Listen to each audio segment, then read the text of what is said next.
Start? Yeah. A very good evening to all of you, and a very warm welcome to our second quarter fiscal 20 results announcement. Today I'm joined by our CFO Pratik Agarwal and our CHRO Appa Rao. This quarter we've delivered an outstanding performance. So Diwali has come a little early, and wishing all of you a very, very happy Diwali and festive season. As I said, HCLH have delivered an outstanding performance once again. I'm sure you heard our commentary last quarter, which was really industry-leading performance. So let me start with a few headlines.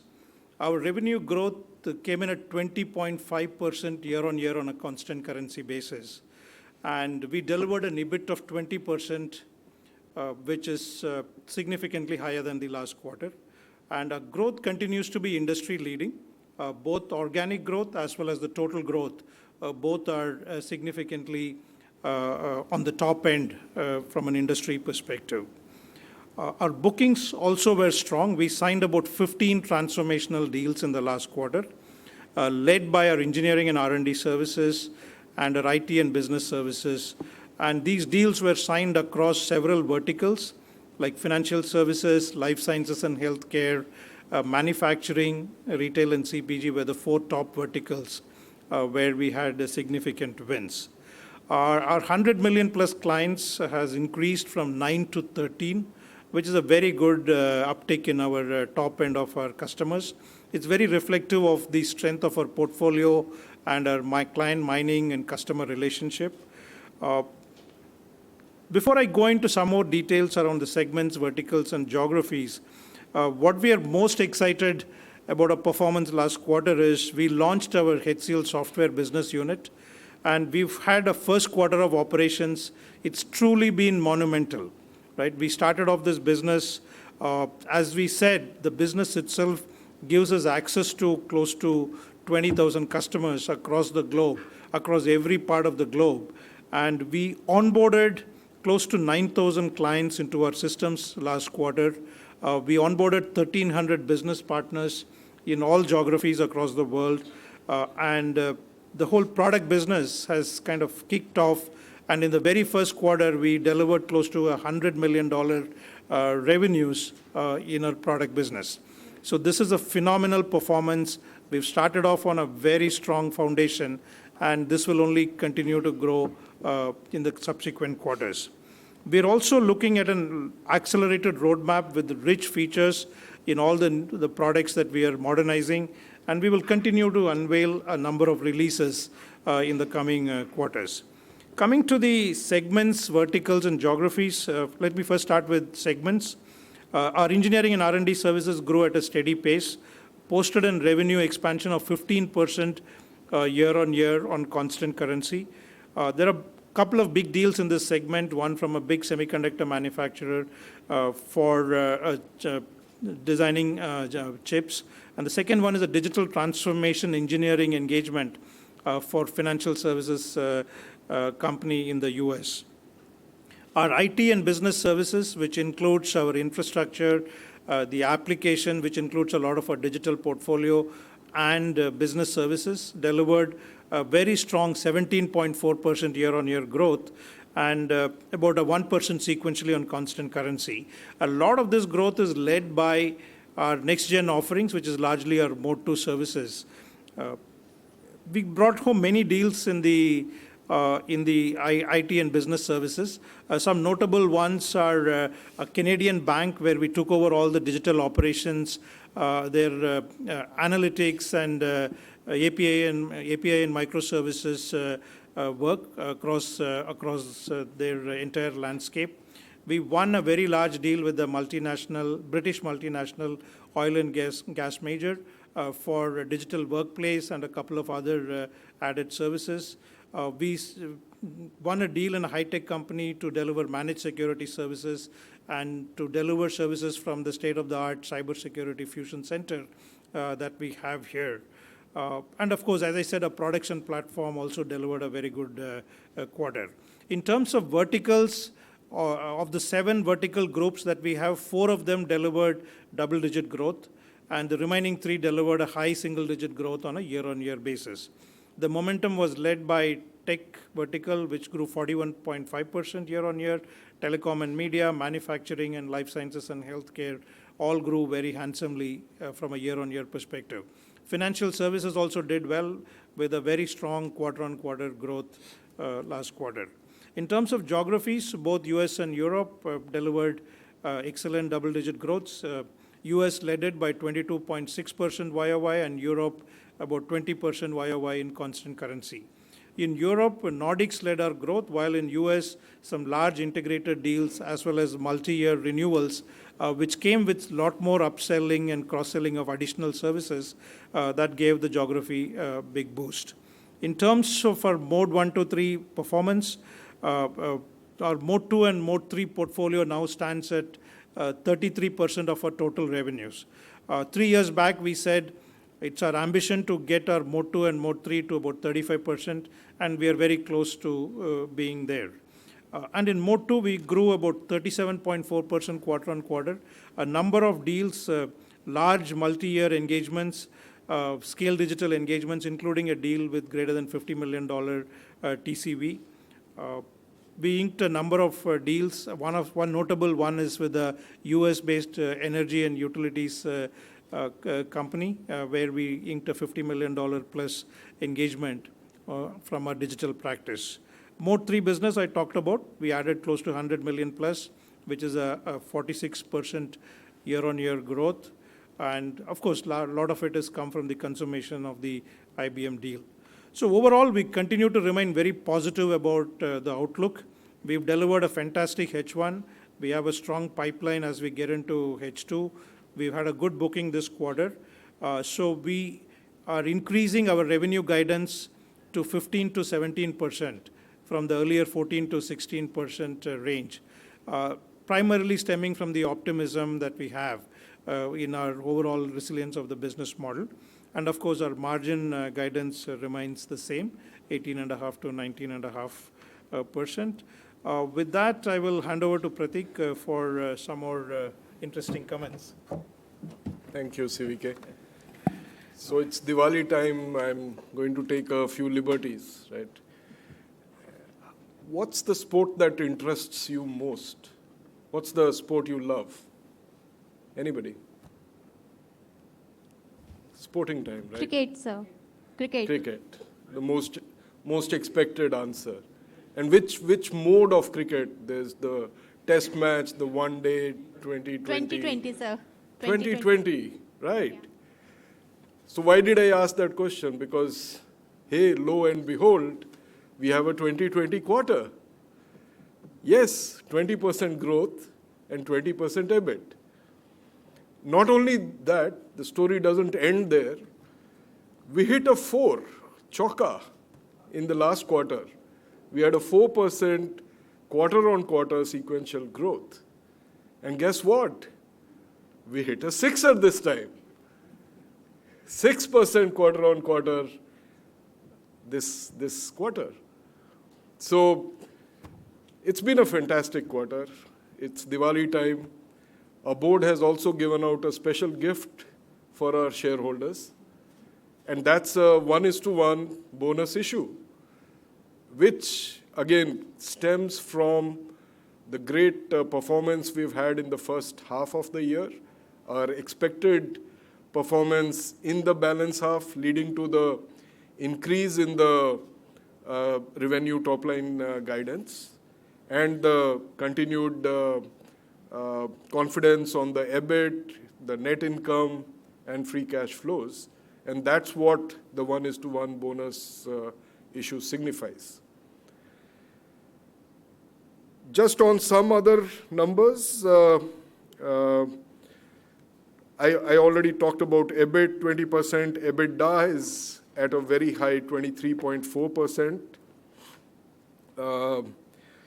We also flag off a metric called cash EPS, which is, we believe, the right number to look at. Cash EPS is nothing else but operating cash flow before working capital changes. It comes straight out of the cash flow statement of the company. And that, if you just divide by the number of shares, diluted shares, you get cash EPS.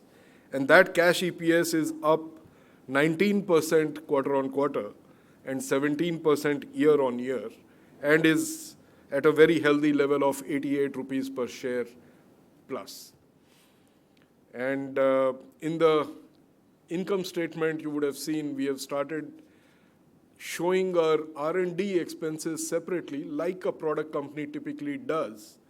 It signifies the investment that we are doing in the products. That investment of $50 million per quarter is largely in the P&P segment, which, as we also said last quarter onwards, we are showing it as a separate segment. And that sort of keeps a track of the investment that is going into those products as well. With that, I'll hand over to Appa, our CHRO. Thanks, Prateek. Good evening, everyone. After the entertaining commentary from Prateek, so we will come to some brass tacks of singles and twos.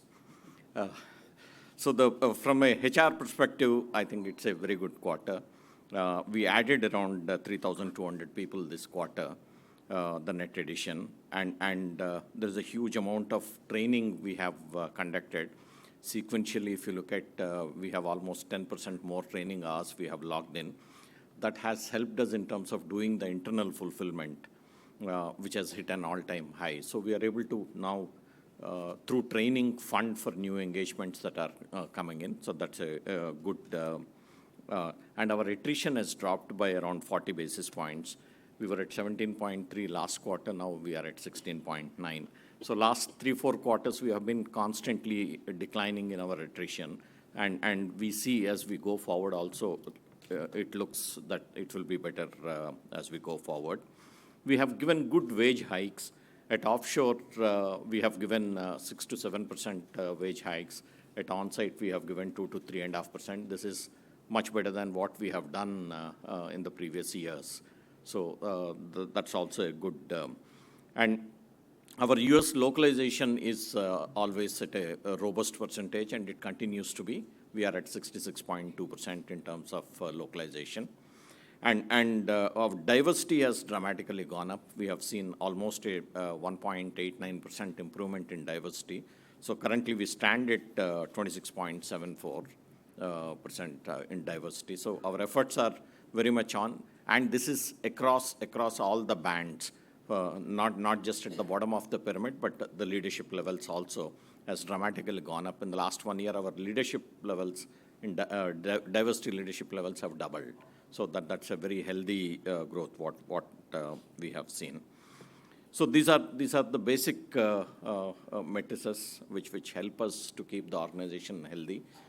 We also have recruited around 5,000 fresh graduates in H1, which is almost 3,500 in Q2. So these people will start coming in the coming quarter. So that should also help us in terms of having a stable workforce. Yeah. Thank you. I'll pass it on to CVK. Yes, thank you, Appa. Now we can take a few questions. We will start with questions from the audience here, and then we'll go to the phone.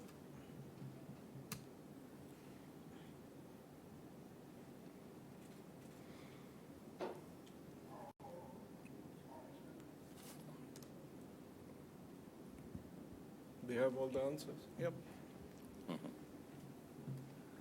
Europe look right now in terms of, you stated the most of the earnings, the growth have come from Nordic. Do you see that trend to continue, or you see that diversify going forward? Yeah. Broadly, if you look at our wins and pipelines in Europe, has been very good. What I called out as Nordics is just for the last quarter, but we have a lot of momentum in Germany and France as well. These are geographies where we put some focused effort to drive good momentum, which is also showing results. Across Europe, we see a good momentum in terms of pipeline and as well as new wins. So you will see a strong momentum there. In terms of financial services, of course, if you look at our first half, we grew about 7-8%. This quarter has been specifically very good. because we had a number of projects where ramp-ups happened, and that's given us a stellar growth, about 7%. However, I would remain a little bit cautious on the financial services. While we are very happy about the good growth that we've delivered, overall on financial services, I would be cautiously optimistic.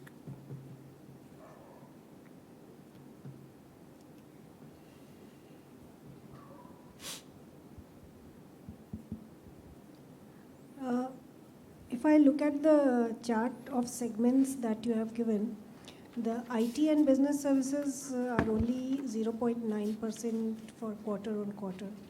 Can you explain it a little bit? Because in other segments you have done much better.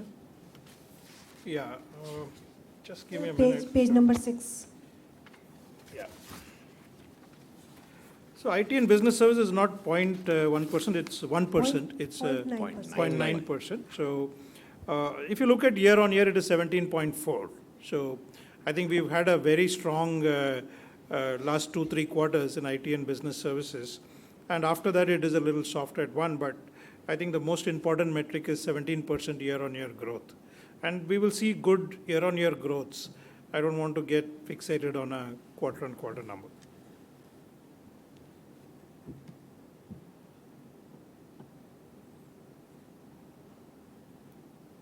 You want to try the people on the phone? Yeah.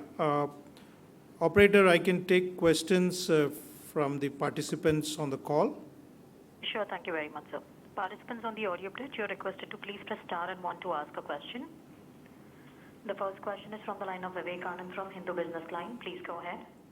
Yeah, hi, good evening. I just wanted to get some clarification on your Europe operations. Some of your peers have witnessed some weakness in Europe, and just wanted to get some clarity on how we managed to post some such good numbers. I mean, more granular detail on which businesses help you do that. Just that. Yeah, you're not audible, but broadly what I got is you wanted to get a sense of our Europe growth momentum. I mean, as you can see, on a year-on-year basis, we've grown 20% in Europe, 19.9 to be precise, and this quarter we've grown almost 7%. And as I said when I answered the previous question, the bookings in Europe have been strong and the pipeline is also strong. So I remain optimistic about our outlook for Europe moving forward.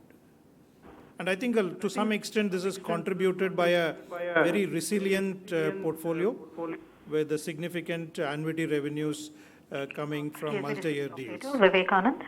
Yeah, I just got disconnected. Sure. I'm not sure if you got my answer, but in summary, we continue to be very optimistic about Europe. Growth has been very good in the last quarter and the year-on-year perspective. Pipeline is strong, bookings have been strong. So overall outlook for Europe is good.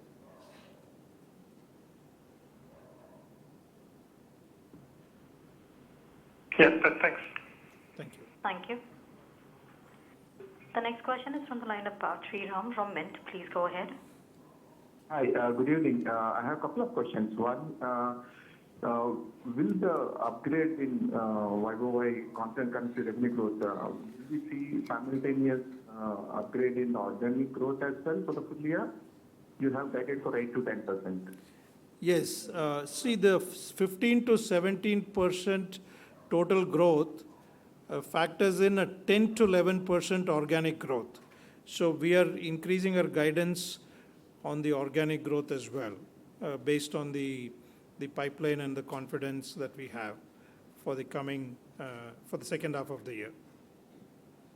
Sriram, just to add to that, when we gave the guidance back in April, we said 7 to 9% organic. And then in the last quarter, sometime in August beginning, we said 8 to 10%. Now we have increased that to 10 to 11%. So even at the bottom end of that range, we are at double-digit growth organically. And that's a huge increase from the 7 to 9% that we started with. Yes, sir. And obviously, your performance on the profitability has been quite impressive. Just trying to understand. In the last call conversation, you have explained about the margin levers on the cost front and on the benefit you are going to see from the revenue accretion from the IBM products. Going ahead, how do you see the profitability range moving? Yeah, Sriram. So last quarter itself, we had indicated very clearly the levers that were already visible in the last quarter's numbers. First of all, we had clearly pointed out the upfront investment that we had done in the PNP business in readiness for the Hcl Software Business to take off, right from day zero. And that's what makes us very happy that in the very first quarter we've started off very, very well. And that itself, once the revenue starts flowing in for what you had invested upfront, that itself is giving us close to 1.3% uptick at a company level. The second lever, again visible in the segmental numbers of last quarter, was the ERS, the engineering and R&D services EBIT, which was pretty low compared to the norm of being at the company average, or actually slightly higher than company average. And that has got corrected again this quarter. You can see most of that, there's a huge increase in the EBIT of that particular business. And the story is pretty much the same even in the ITBS, though not obviously to that degree, but directionally it has also increased close to 1 percentage point in EBIT terms. And the action has been happening on all fronts, on P&L lines, and including SG&A and depreciation and amortization and everything else. So it's been an all-out effort to reach to this. If you take, therefore, the first half, we are at about 18.56%, which places us well within the range that we had given for the full year, which was 18.5 to 19.5. And given that we are at 20, we look forward to being within the range in the second half of the year, and we would be well within that range for the full year. Okay, sir. One last question. You have mentioned in your release and the initial comments also about how you signed with the team the transformational deal in Q2. Just trying to understand, can you provide some perspective or color on how deal signings have evolved in the last couple of quarters? Because I understand that Q1 has seen some kind of a seasonal slowdown or something. Is that correct? Can you provide some color how historically has moved?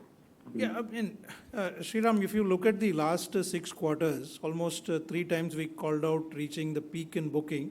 And we did say that last quarter was a little bit soft, but the July, August, September quarter, there was a significant uptick in booking compared to Q1.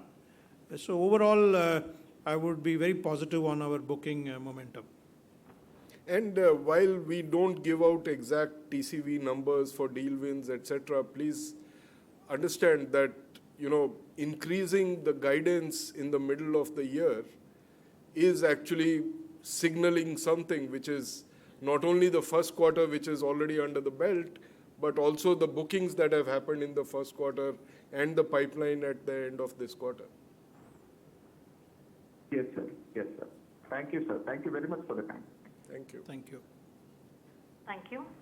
The next question is from the line of Ranjit Chande from Economic Times. Please go ahead. Hello, sir. Thanks for taking my question, and congrats for a good quarter. I'm sorry if I missed this one. I wanted to know what was the revenue growth on organic basis if we exclude the IBM products and that business. So Ranjit, this quarter 6% was the total sequential growth in constant currency. About 1.5% was organic, and the balance 4.5% was from the acquisition that got integrated. Okay. And page number 20 of the presentation, the days sales outstanding, the DSO number, that seems to have gone up to 60 from 64 a year ago. So just wanted to know whether it's a kind of blip or this is where, this is the region where we will see this number going ahead. I'm sorry, I couldn't hear you very well, but I think you were asking about the DSO, which is days sales outstanding, right? So that number is at 70 days. It is a couple of days higher than the last quarter, 68 days.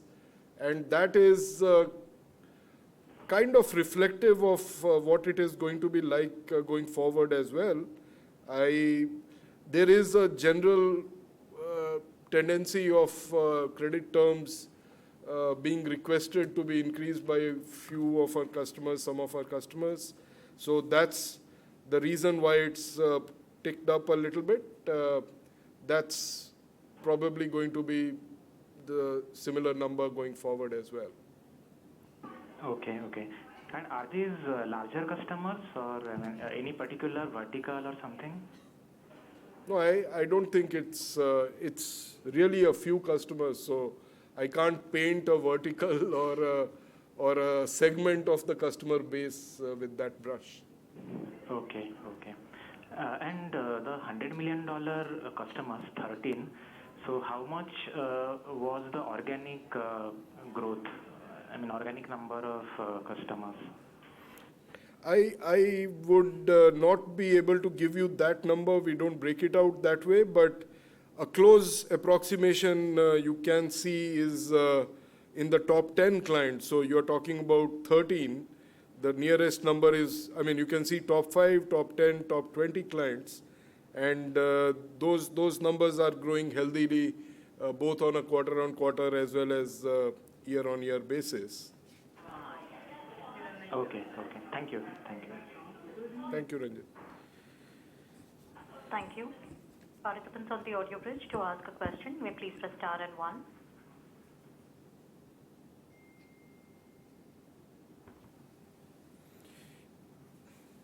Yes. Thank you, operator. So there are no more questions. I want to summarize it. We've had a fantastic performance. Oh, there's one more question? Yeah, go ahead.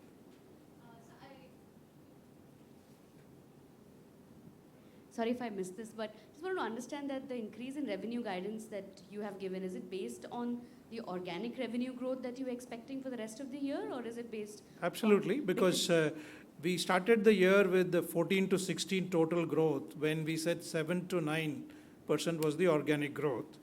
And last quarter we said organic is increasing from 7 to 9 to 8 to 10. Now it's going to go from that number, from 10 to 11% is going to be the organic growth. So there is a significant uptick in the organic growth guidance compared to what we shared even the last quarter, which was anyway higher than what we said in the beginning of the year. Look at organic revenue growth for this quarter, it's 1.5% sequentially. So just want a larger commentary on how do you see the market? What are the broad trends? Where is this confidence coming from? What can we expect for the rest of the year? So I think, of course, organic growth of 1.5%. I think you have to contextualize it with the 17% year-on-year constant currency organic growth, of which actually 20.5% organic growth, of which 14% is organic, 20 is the total.